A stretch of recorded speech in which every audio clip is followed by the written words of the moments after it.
여러분 우리가 부르는 이 찬송가의 이름을 혹시 아시나요? 찬송가 우리 부르는 찬송가 있잖아요. 찬송가 제목이 뭔지 아세요? 모르세요? 네, 지금 우리가 부르는 찬송가. 아니 그 찬송 말고요. 우리가 부르는 이 찬송가 책, 찬송가 책. 그 이름이 있어요. 이름. 그 이름이 21세기 새 찬송가입니다. 21세기 새 찬송가. 그 21세기 새 찬송가가 나온 지가 이제 조금 됐죠. 예. 한 10년 됐나요? 한 10년쯤 됐습니까? 예. 그리고 그 전에 찬송가가 뭔지 아세요?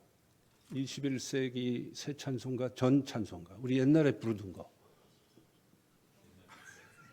옛날 찬송가가 아니고 그런 거는 없어요. 그런 건 없고. 일부 예배 때 예배 드렸던 분들조차도 기억을 못 하시네. 통일 찬송가. 아시죠? 그러니까 통일 찬송가를 통일이라고 이름을 붙인 이유는 그 전에는 통일이 아니었다는 얘기죠. 갈라져 있었다는 얘기예요.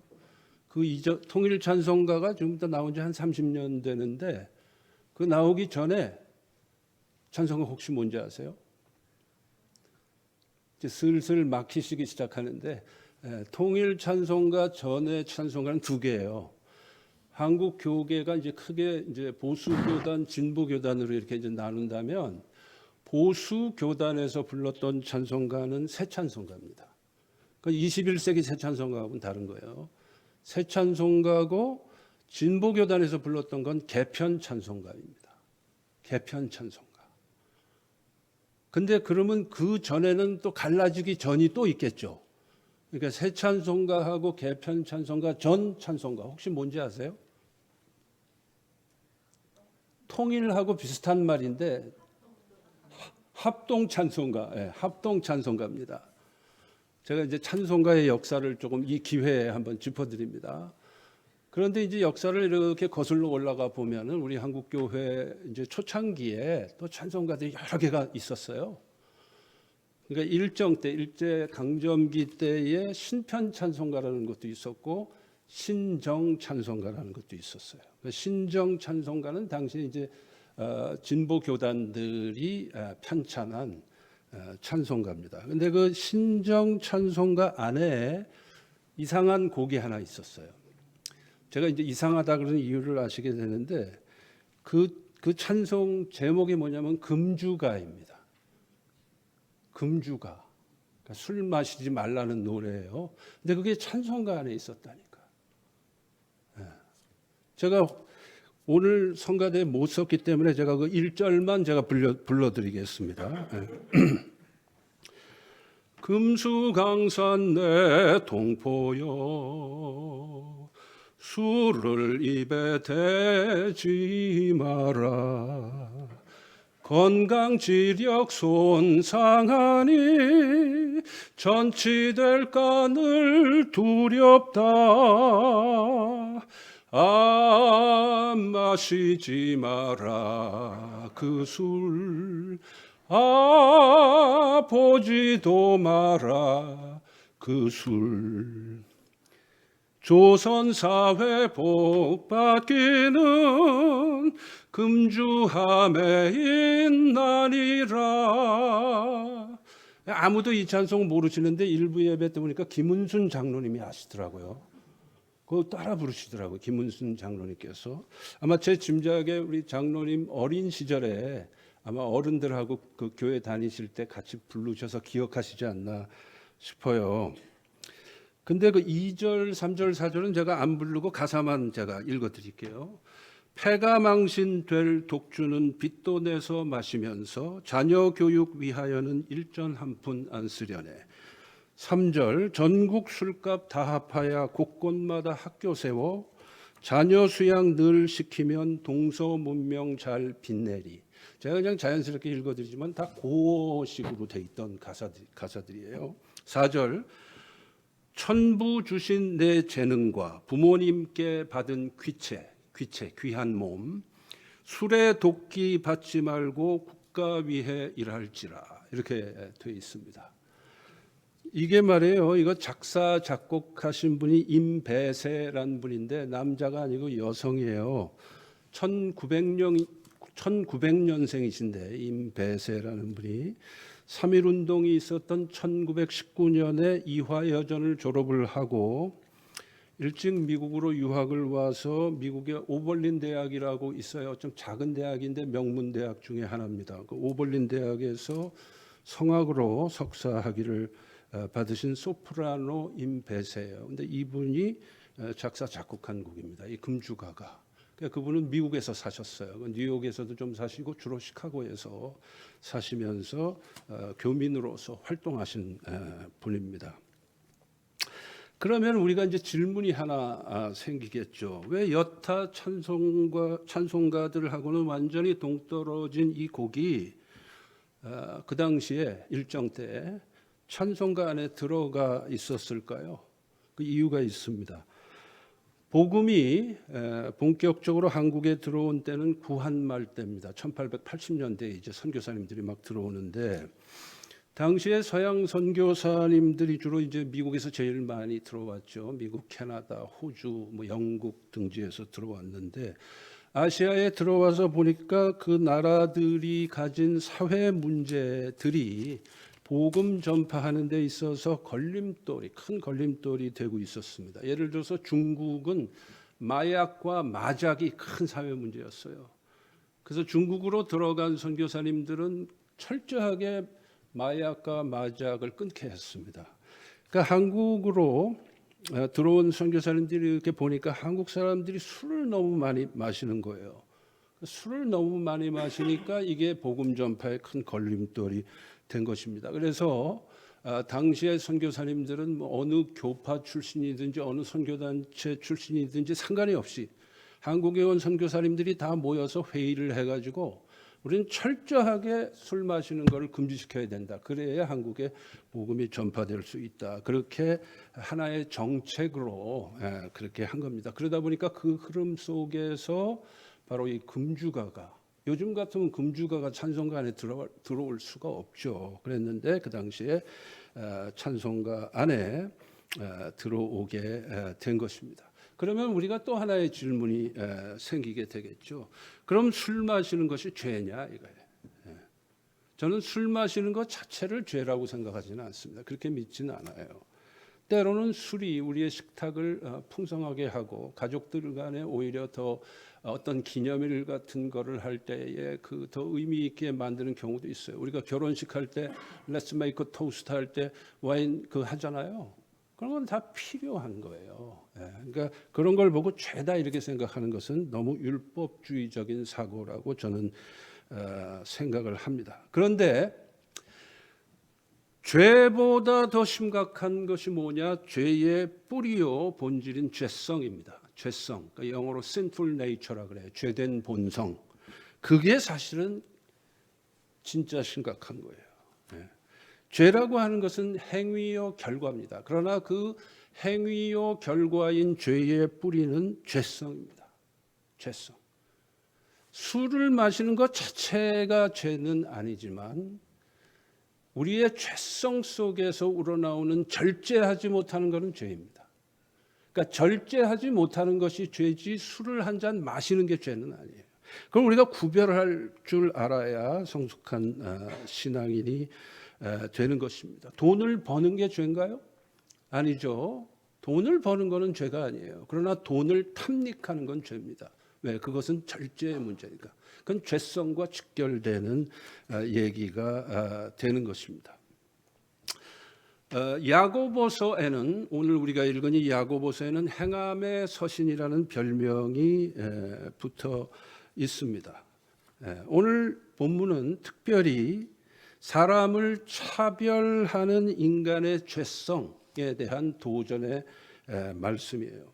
좀 더 구체적으로 말하자면 사람을 겉모습을 보고 판단해서 차별하게 되는 우리의 모습에 대한 경고의 말씀인 것입니다. 자, 그렇다면은 야고보는 사람을 외모로 판단하는 것에 대해서 어떤 원칙을 제시하고 있는지 살펴보도록 하겠습니다. 먼저 1절에서 7절을 보면 차별을 금하는 이유들이 나와 있습니다. 1절을 제가 읽습니다. 내 형제들아, 영광의 주 곧 우리 주 예수 그리스도에 대한 믿음을 너희가 가졌으니 사람을 차별하여 대하지 말라.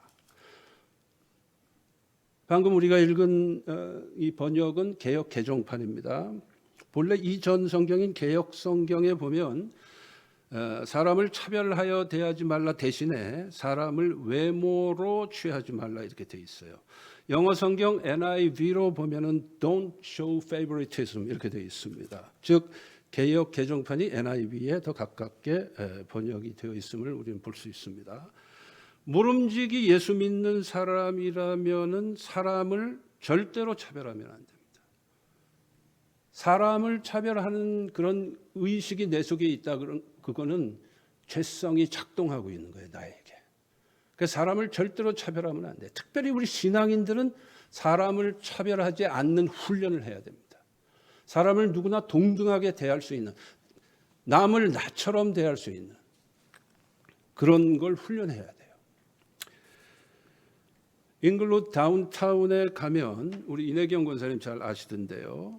그 다운타운에 상점들 있고 그런 데 있죠. 거기 가면 이제 철길이 있고 그 근처에 허름한 그 미국 교회가 하나 있어요. 피스 USA 교회입니다.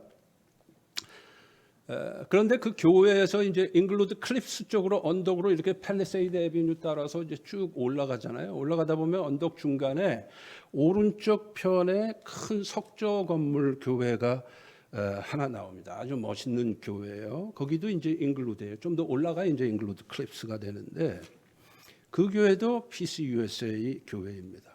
아주 오래전 옛날에 그 교회, 그 언덕 위에 있는 근사한 그 교회는 백인들이 다니던 교회였습니다. 부자 교회예요. 그런데 그때 그 백인들이 교회를 다니면서 자신들의 흑인 노예들을 교회로 데리고 가는 사람들이 있게 됐습니다. 그러다 보니까 흑인들 중에서도 당연히 신앙생활을 열심히 하는 사람들이 생겨났습니다. 그런데 문제는 백인들이 노예들하고 예배를 같이 드리려고 하니까 심히 갑갑하고 불편한 게 많았어요. 신앙 양심상 그들에게 교회에 나오지 말라 그럴 수는 없는데 여전히 불편하고 해서 고민하다가 그 사람들이 의논해서 다운타운 아래에다가 작은 교회 건물을 하나 지어준 게 아까 제가 처음에 말씀드린 그 교회입니다. 그러니까 다운타운에 있는 그 작은 교회, 허름한 교회는 노예들 교회죠. 그러니까 너희들은 거기서 예배 드려라. 우리는 이 언덕 위에서 예배 드릴게 하는 것이죠. 같은 교단이고 둘 다 하나님의 교회이며 그 교회들의 머리는 동일하게 어제나 오늘이나 영원토록 동일하신 예수 그리스도이십니다. 그런데도 그런 일들이 옛날에는 미국 전국 여기저기에서 뻐젓하게 발생했었습니다. 인종의 차이, 신분의 차이가 그리스도 안에서 하나 되게 하는데 결정적 걸림돌이 된 것입니다. 그것이 바로 미국 역사 속에 그리고 미국의 교회사 속에 차별의 극명한 한 단면입니다. 자, 본서의 저자 야고보는 2절에서 7절 사이에서 차별의 예를 들면서 설명을 하는데 2절에서 5절을 제가 빨리 읽겠습니다. 만일 너희 회당에 금가락지를 끼고 아름다운 옷을 입은 사람이 들어오고 또 남루한 옷을 입은 가난한 사람이 들어올 때에 너희가 아름다운 옷을 입은 자를 눈여겨보고 말하되 여기 좋은 자리에 앉으소서 하고 또 가난한 자에게 말하되 너는 거기 서 있든지 내 발등상 아래 앉으라 하면 너희끼리 서로 차별하며 악한 생각으로 판단하는 자가 되는 것이 아니냐 그랬습니다. 자, 교회에서 예배를 드리는데 금가락지를 끼고 비싼 옷을 입고 들어오는 사람에게는 상석을 내주고 허름한 옷을 입고 들어오는 사람에게는 거기 서 있든지 내 발등상 아래 앉으라고 하면 그것은 차별이 되는 것이고 그것은 악한 생각, evil thought에서 난 것이라는 거예요. 이 당시에 부자들은요, 손에 금가락지를 많이 끼고 다녔어요. 그러니까 여기 말씀이 그냥 단순하게 쓰여진 게 아니에요. 손에다가 금가락지를 끼는데 이 가운데 손가락만 빼고 나머지 네 손가락에다 금가락지를 여러 개를 꼈습니다. 그러니까 손을 흔들고 다닐 때 번쩍번쩍 하겠죠. 네, 그렇게 다녔어요. 근데 그게 뭐냐? 부의 상징이었다 이거예요. 그 당시에 로마 제국에서. 그러니 그 아름다운 옷과 금가락지를 그냥 더 끼고 다니는 겁니다. 부와 권력의 상징. 그게 바로 오늘 본문에 나오는 좋은 옷과 금가락지의 뜻이 됩니다. 한국에서는 말이에요. 지금도 식당에 좋은 차 몰고 가면 환대받고 싸구려 차 몰고 가면 박대를 받는다고 하는데 뭐 뿌리는 같은 얘기가 되겠죠. 네. 만약에 제가 불과 한 몇 주 전까지 10년 된 현대 소나타를 몰고 다녔는데요. 불도 많이 들어와 있어요. 그 차 안에. 근데 만약에 그런 차를 제가 한국에서 식당에 몰고 가면 저는 박대받았을 거예요. 네. 자, 지금 야고보가 설정해 놓은 상황은 이렇습니다. 당시에 교회라고 하는 곳은 노예 제도가 존재했던 로마 제국 내에서 유일하게 차별이 없어야만 하는 모임이었습니다. 그게 주님의 가르침이었거든요. 사도들의 가르침이었거든요.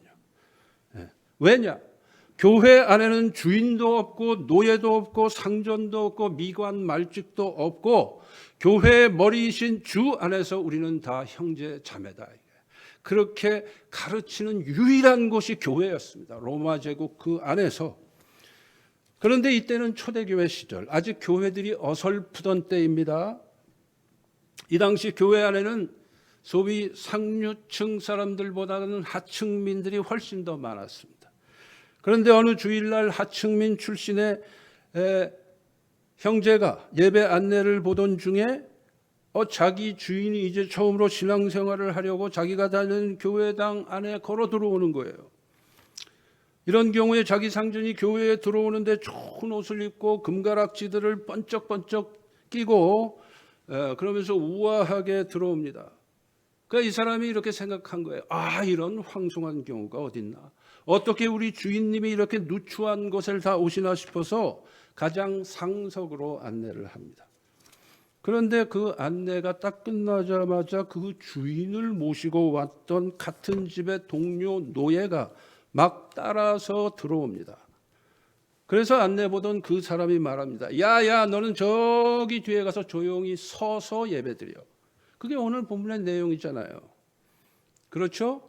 야고보의 논지는 그렇게 하면 그것은 교회의 본질을 크게 흐리는 일이 된다라는 거예요. 주님이 세우신 교회는 그런 모습이 아니라는 거죠.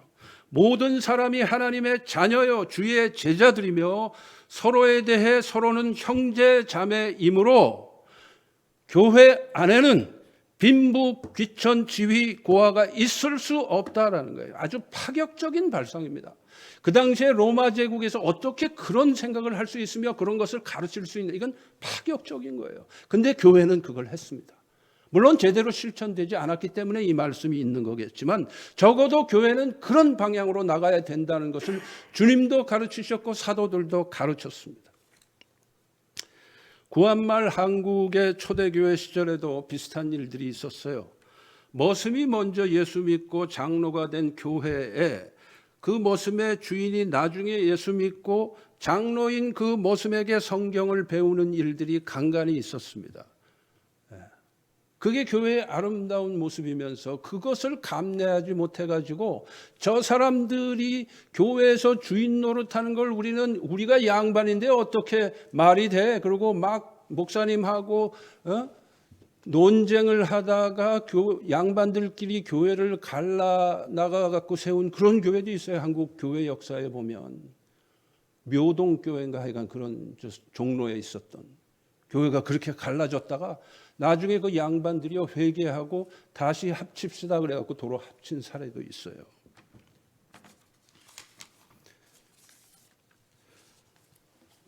미국에서 우리는 이제 식당에 가서 밥을 먹을 때가 많습니다. 한인들 업소에 히스패닉 사람들이 많이 일을 합니다.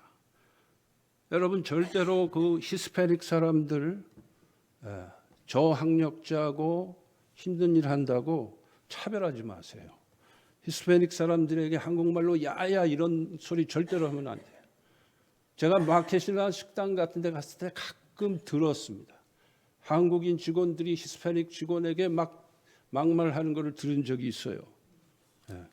우리 신앙인들은 물론 안 그러시겠지만 신앙인이 아니래도 마찬가지예요. 절대로 그건 하나님의 뜻이 될 수가 없습니다. 더더군다나 언어가 안 통한다고 막 욕을 해요. 욕을 해요. 그거 절대로 안 되는 거예요. 저속한 말이나 욕은요 본능적으로 다 알아들어요.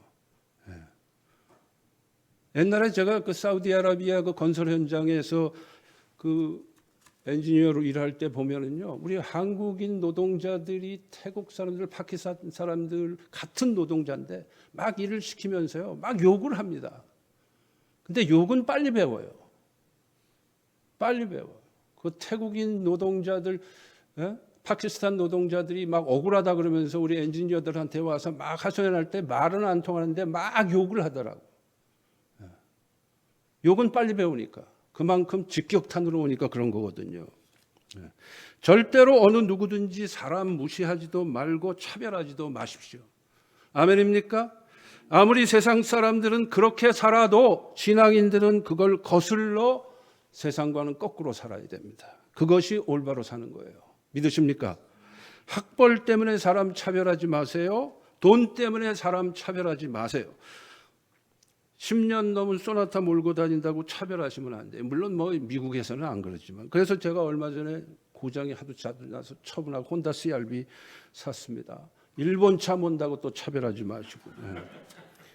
직업 때문에 사람 차별하지 마시고요. 인종이 다르다고 차별하면 안 돼요.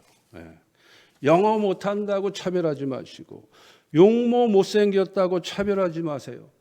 못생겼다고 차별하면 저 같은 사람은 어떻게 설 수 있겠어요? 한국 사람들이 쓰는 그 표현 중에 제가 제일 듣기 싫은 표현, 요즘에 유행하는 말이 뭔 줄 아세요? 잘생기면 용서된다는 말이에요. 이런 허접한 표현들이 왜 난무하냐고. 그건 우리의 천박한 사고를 말해주는 거거든. 잘생긴 게 죄는 아니지만 못생긴 것도 죄가 아니죠. 그런 말씀은 어떻게 못생긴 사람들은 자존심 상하게 그러면 안 됩니다. 또 거꾸로 말이에요. 성형수술 잘못했다고 또 차별하고 말이에요. 한국이 왜 성형수술이 발달하겠어요? 그만큼 사람을 외모로 판단하니까 그러는 거 아니겠어요? 근데 주님의 뜻은 뭐냐? 그러지 말라. 그러지 말라. 자, 오늘 말씀은 이렇게 사람을 차별하는 것은 죄다 라고 분명히 규정하고 있습니다. 8절에서 11절 사이에 나와 있어요. 제가 9절을 읽습니다. 우리 9절을 함께 읽을까요? 시작. 만일 너희가 사람을 차별하여 대하면 죄를 짓는 것이니 율법이 너희를 범법자로 정죄하리라. 사람을 외모로 취하는 것은, 즉 사람을 차별하면 성경적으로 보면 범법자가 된다는 거예요. 10절, 11절에도 동일한 표현이 나오는데요. 우리가 다른 율법을 다 지켜도 사람을 차별하는 죄를 범하면 율법을 지키지 못한 범법자가 된다라는 거예요. 10절, 11절을 제가 읽습니다. 누구든지 온 율법을 지키다가 그 하나를 범하면 모두 범한 자가 되나니 간음하지 말라 하시니가 또한 살인하지 말라 하셨은즉 네가 비록 간음하지 아니하여도 살인하면 율법을 범한 자가 되느니라. 지난 수요일에 제가 잠깐 설명드렸죠. 이 내용들을 보면 마태복음에 나오는 예수님의 산상수훈하고 맥이 통해요. 그리고 그 산상수훈은 구약의 율법서 모세오경하고 맥이 통합니다. 자, 여러분, 빵에 곰팡이가 조금만 슬어도 우리는 그 빵을 먹을 수가 없습니다. 곰팡이가 빵에 조금 슬었다고 에이 조금인데 뭐 대부분 괜찮은데 뭐 그러고 그 빵 먹었다간 식중독 걸려서 약값이 더 들어갑니다. 남의 집 담을 10%만 헐어도 그거는 다 헐은 거하고 똑같아요. 아, 뭐 아직 90%나 건재한데 그러면 안 돼요. 무너진 10%로 도둑이 들어오니까 100% 무너진 거랑 똑같다 이거예요. 예. 마찬가지로 율법은 하나만 못 지켜도 다 못 지킨 것과 같다는 거예요. 야고보에 지금 전하고자 하는 내용은 그것입니다. 하나만 못 지켜도 다 못 지킨 것과 같다. 그러니까 다 지켜야 된다는 거예요. 차별 금지 율법까지 다 지켜야 된다 이거예요.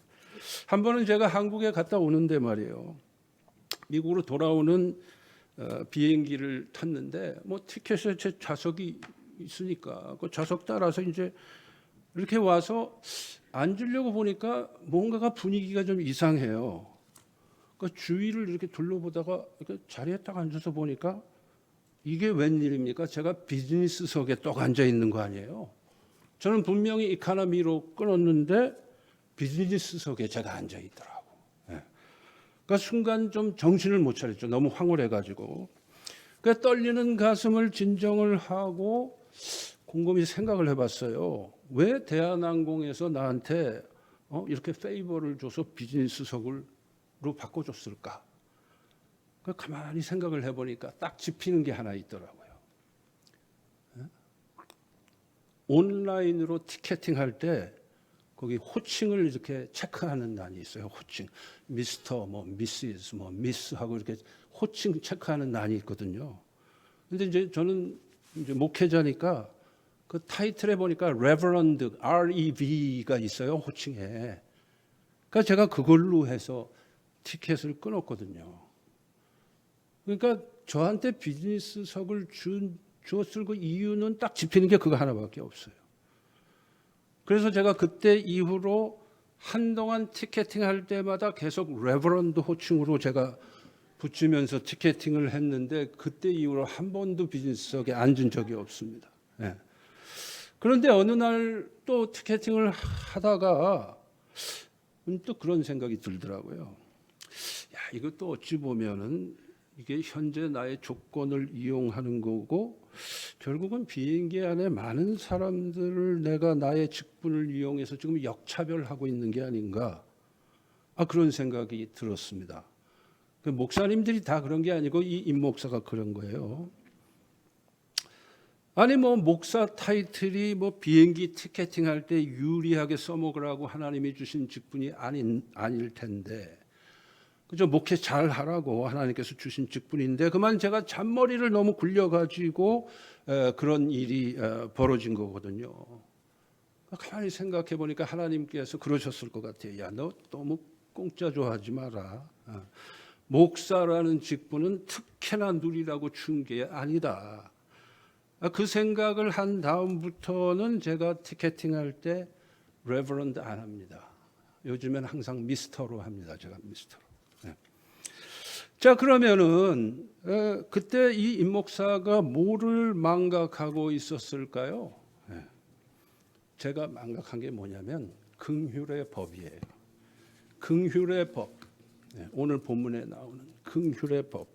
하나님께서 나보다 더 불편한 환자나 노약자에게 비즈니스석이 남을 때 그 남는 비즈니스석을 주실 것이다라고 생각하면 되는데 말이에요. 제가 미처 거기까지 생각을 못하고 그냥 좋아하기만 했던 거예요. 그리고 그걸 누리려고 했던 거예요. 그러나 긍휼의 법으로 남들을 바라보면 그때부터는 이게 이해가 되기 시작하는 겁니다. 자, 마지막으로 12절 13절을 읽습니다. 너희는 자유의 율법대로 심판받을 자처럼 말도 하고 행하기도 하라. 긍휼을 행하지 아니하는 자에게는 긍휼 없는 심판이 있으리라. 긍휼은 심판을 이기고 자랑하느니라 그랬습니다. 자, 야고보가 말하고자 하는 차별보다는 긍휼이 자유의 율법이다라는 거예요. 여기서 자유의 율법이라는 건 무슨 뜻이냐 하면은 율법주의, legalism. 율법주의는 사람을 구속시킵니다. 나를 구속시켜 율법주의는. 내가 어려운 이웃을 돕더라도 체면 때문에 억지로 돕잖아요. 그건 나는 이미 그 체면이 나를 구속하는 거예요. 그게 바로 율법주의죠. 근데 그런 경우에는 하나님께 인정도 못 받고 칭찬도 못 받아요. 하지만 자유의 율법은 뭐냐? 자유롭게 우러나와서 사랑하는 마음에서 우러나와서 형제를 긍휼히 여기는 마음 때문에 저절로 우러나와서 자유롭게 행하는 율법. 그게 자유의 율법이에요. 다른 말로는 긍휼의 법입니다. 제 가까운 친구 중에 IT 계통의 벤처 기업을 거의 돈이 없이 시작해가지고 자수성가한 그 친구가 있어요. 이미 10여 년 전에 그 기업을 잘 일으켜서 개인 재산이 한 수백억 정도 되는 그런 친구예요. 아마 지금은 뭐 인플레이션도 되고 또 했으니까 또 더 많은지 모르겠는데, 근데 이제 몇 년 전부터 욕심 부리지 않고 깔끔하게 은퇴하고 봉사활동하면서 삽니다. 근데 이 친구가 현역에 있을 때에 그래도 그 기업이 코스닥 상장 기업이고요. 그게 이제 오너고 사장이고 코스닥 협회 회장을 했습니다. 제 친구가. 근데 그럴 때에도 30평짜리 아파트에서 아들 둘하고 부인하고 검소하게 살더라고요. 예. 그런데 매월 마지막 토요일이 되면 정기적으로 회사의 전 직원을 데리고 무위탁 노인들 목욕시켜주는 일을 하러 갑니다. 봉사활동을 가는 거예요. 전 직원들을 다 데리고 가는데 그날은 전 직원에게 그날 월급을 쳐줍니다. 예. 이 친구는 천주교인인데요. 어떤 목사님과 자매 결연을 맺어서 무위탁 노인들에게 그러한 봉사를 하는데 그 노인분들 쌀값만 약 15년 전에 1년에 1억이 넘었어요. 쌀값만. 다른 거는 차치하고. 근데 그 1억 넘는 쌀값의 절반을 제 친구가 사비로 부담했습니다. 그리고 나머지 절반을 회사 비용으로 부담을 했습니다. 처음에는 그 회사 직원들이 마지못해서 따라왔대요. 뭐 사장님이 가자 그러니까 안 갈 수도 없고 뭐 끌려오듯이 따라왔는데 시간이 지나니까 그 불쌍한 그 어려운 노인들 목욕시켜드리고 하는 거를 다 하다 보니까 모든 직원들이 보람을 느끼는 걸 얼굴 표정에서 읽을 수 있었대요. 그리고 나서 회사에서 이렇게 들리는 얘기가 자신이 그 회사 직원이라는 사실에 대해서 자부심을 느낀다라는 그런 얘기들을 하더라라는 거죠. 하나님께서 이 친구에게 그리고 그 회사에게 복을 주시는데, 그리고 이제 회사에서 이 얘기 많이 발생하잖아요. 그럼 직원들한테 조금씩 다 배당을 해줘요. 그러니까 아주 기업가로서 굉장히 건강한 기업인이죠. 예. 그런데 하나님께서 그렇게 사니까 복을 주시는데 희한한 일로 복을 주시더라고요. 여러분 세월호 침몰 사건을 다 기억하실 것입니다. 아주 비극적인 사건인데 그때 말이에요. 그 세월호 사건이 터지면서 그 일의 여파로 한국에서 수많은 비즈니스가 타격을 입었었습니다. 이게 오래전 일이라 여러분 잘 기억을 못 하시겠지만은 한국 경제가 아주 곤두박질 치고 있었어요. 그런데 거꾸로 이 친구는 그 어려운 상황 속에서 회사 주가가 2배로 뛰었습니다. 어떻게 해서 그렇게 됐느냐?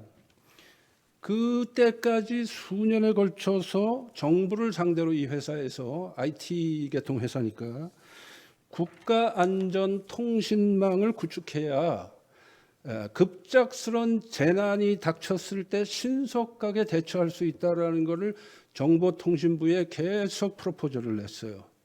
국가안전통신망을 구축해야 된다. 근데 정부에서 콧방귀도 안 꼈습니다.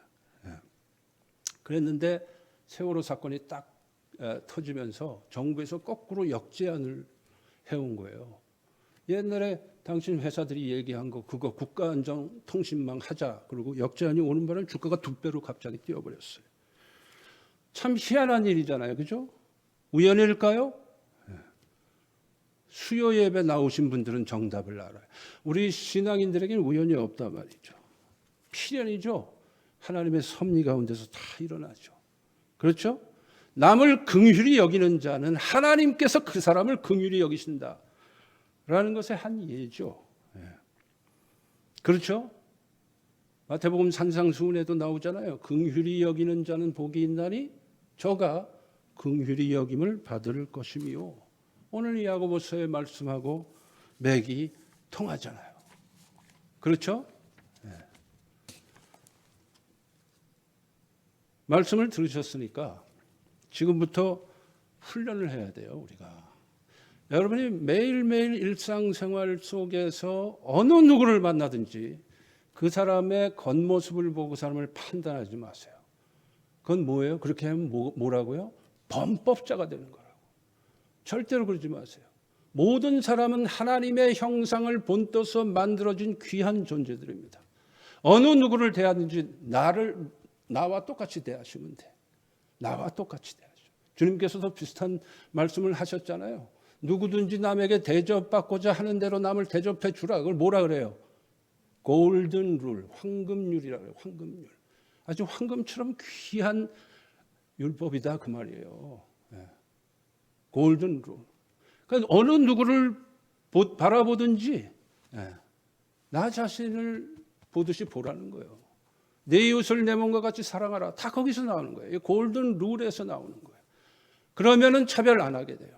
사람을 절대로 차별하면 안 됩니다. 그 사람의 삶의 조건, 그 사람의 과거의 어떤 히스토리, 현재의 처지나 위치 이런 걸 보고 사람을 절대로 차별하면 안 됩니다. 우리 신앙인들은 절대로 그러면 안 돼요. 누구를 대하든지 겸손하게 존귀하게 대하는 거예요. 나보다 지위가 높아 보이는 사람 앞에서 기죽지 마시고 나보다 지위가 낮아 보이는 사람을 우습게 보지 마시고 하나님 앞에서 그리고 하나님 아래에서 우리 모두는 형제요 자매요. 그렇죠? 다 친구잖아요. 믿으십니까? 그렇게 살아가시는 저와 여러분 되시기를 주의 이름으로 축원합니다. 기도하시겠습니다.